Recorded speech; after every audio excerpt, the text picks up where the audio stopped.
6 years has been some amount of time. It doesn't really seem that much until you put it into the frame of this sort of anniversary of 20 years, and you're like, oh wow, I've been here for a while. Right. You've done quite a bit with the center locally and internationally.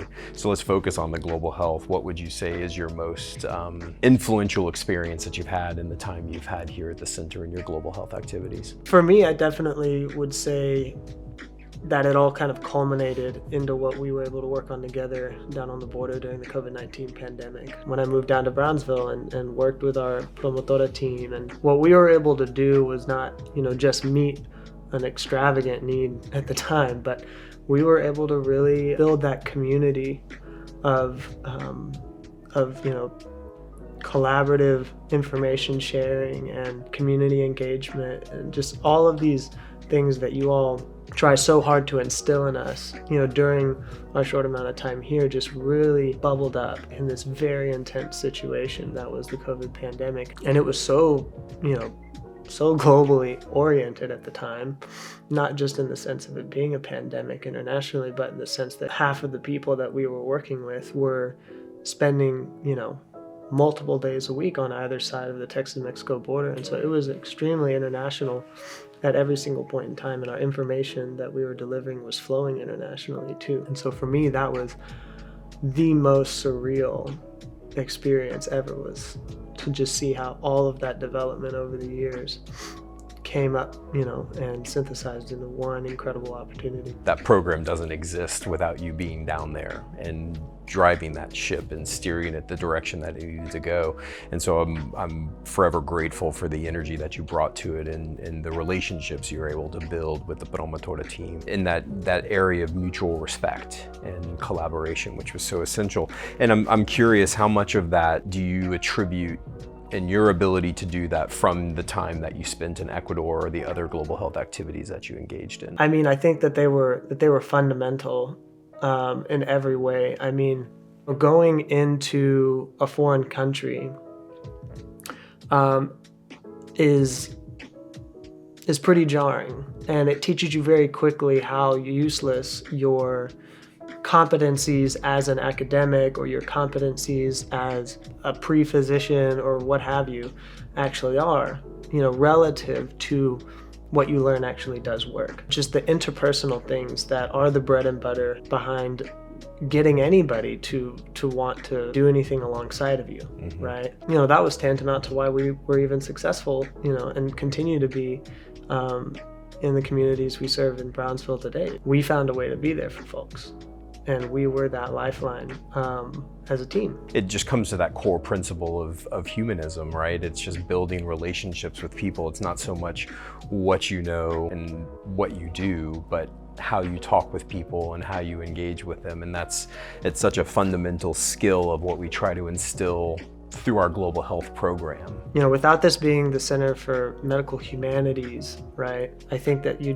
lose that interpersonal foundation, right? And we start to take that more paternalistic turn of, well, this is, the saw I'm going to teach you guys how to use, and this is the screwdriver I'm going to teach you how to use. And you expect to just be able to walk into somebody's home and set it on the ground, and they're just going to know what to tell you to do with that. And all you've done is walk in and set these tools on the ground. And it's until you start to build a relationship with that person and start to understand what their wants and needs and desires and dreams are that you can start to say, oh, well, I see how this screwdriver might be helpful to you if you so choose. That's a perfect analogy for what the center does with everything beyond just the technical capabilities that you instill in us through these experiences. Yeah, well, it's good to hear that comes across, because that is definitely a goal of what we're trying to do. People ask the question all the time, well, what's the value of global health training, and what do your students take away from it? And one of them is that humanism, the reminder of the patient behind the illness that you're treating. And global health has an ability to strip all of that away, and then you have to rebuild that and understand how others think and respect those opinions and those perspectives. From your perspective as someone who's watched, folks like me go through this for a very long time now, what are some of those pearls? What are some of those biggest developmental takeaways that you've seen people walk away with at the end of their time here at the center.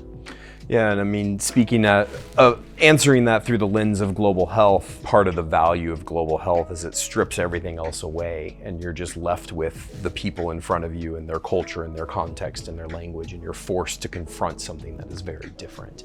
And I know you experienced that yourself in Ecuador and other places that you've been. And so that idea of respecting others that are different from you, even though you may not understand it at the time, that awareness will come, and that self-reflection helps you then better understand the lens through which you see the world, and ultimately how others can see the world as well.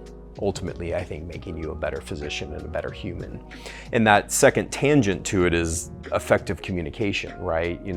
Because you're in a different culture and context, you have to, again, simplify what you're saying and do a lot of active listening. And I see this from our students who come in very eager to go and do global health and get started with it and become very frustrated that what they're saying is not landing. And then they try and they rephrase and they rejig, and ultimately they come to a place where they can find common ground and understanding. And again, these are skills that you can gather in a clinical setting to become an effective communicator.